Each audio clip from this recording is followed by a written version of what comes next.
cordes, percussions. Ces 66 musiciens s'en vont en Italie pour l'un des plus grands concours européens d'harmonie.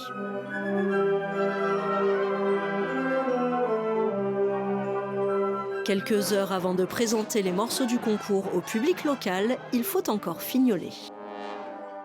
Aussi concentré que la semaine prochaine. Ça remonte beaucoup trop vite. La première pièce s'appelle Van Gogh, délicate, dissonante, torturée, comme la personnalité du peintre. C'est une pièce qui demande beaucoup d'attention parce qu'il y a des passages très dénudés où c'est vraiment ciselé comme de la dentelle. Vous voyez, avec des interventions très précises de certains instruments, etc. Son compositeur sera président du jury. Malgré la pression, les musiciens sont enthousiastes. Là, on est vraiment sur les derniers détails et je trouve ça vraiment intéressant de pouvoir entendre le résultat qui est, je trouve, très beau.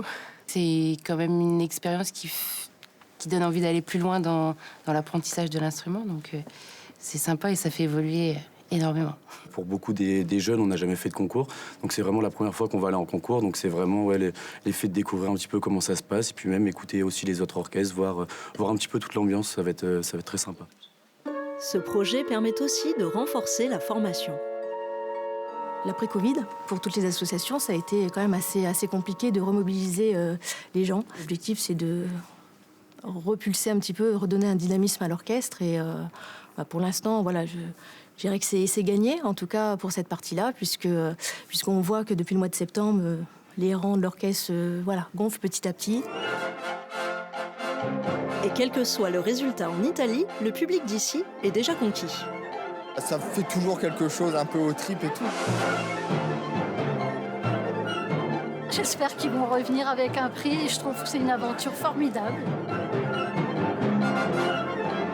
Je pense que déjà là, ils nous ont montré qu'ils étaient gagnants quand même quelque part.